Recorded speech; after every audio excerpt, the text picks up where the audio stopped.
Do you know that every good story that has a hero has a villain too? One of the things I think we forget about is that once the villain was actually a normal person. He was a person that probably had hopes and dreams and did all these things that hopefully could have brought good into the world.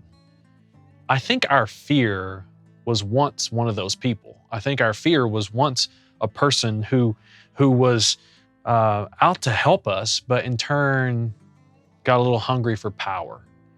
So now fear is the enemy of courage. He's the villain to courage.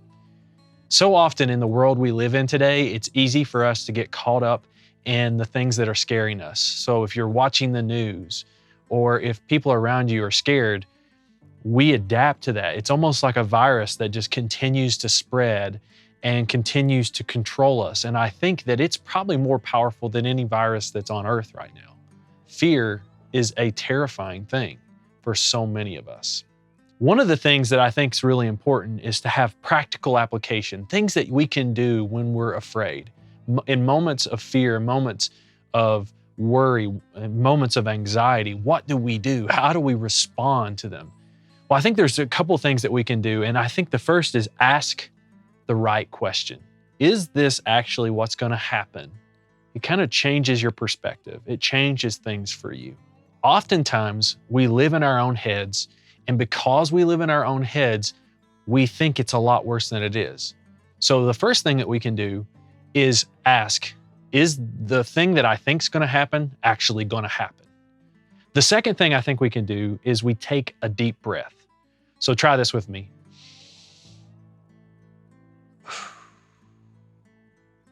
I look really awkward doing that, but the reality is you would have no idea how much it helps our bodies when we do that.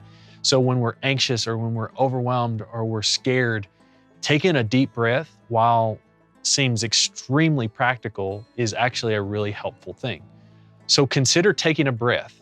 And then in contrast, or maybe in companion to what I was talking about a moment ago, talking with someone about what you're feeling goes a long way.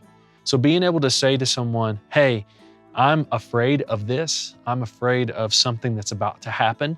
Just by getting it out into the light, it kind of reveals what its true nature is, and you can see if it actually is as scary as you thought it was. And the last thing I think that we can do is look at things as an opportunity. Oftentimes when we see a problem, we get caught up in the problem, and we forget the reality that it's actually an opportunity for us to engage. So maybe you're going through a situation where you are having car trouble. Well, maybe this is a chance for you to see an opportunity to ask for a ride from someone that you've wanted to get to know better. Or maybe it's a chance for you to ride your bike to work. I don't know.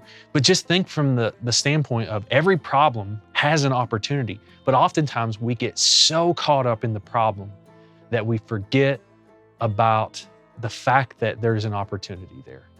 So when you're afraid, breathe, talk about it, rationalize things in your head before you freak out. And when you're afraid, remember that it's actually an opportunity. So try that. Maybe it'll be something that'll be an encouraging piece for you. So let's get trying.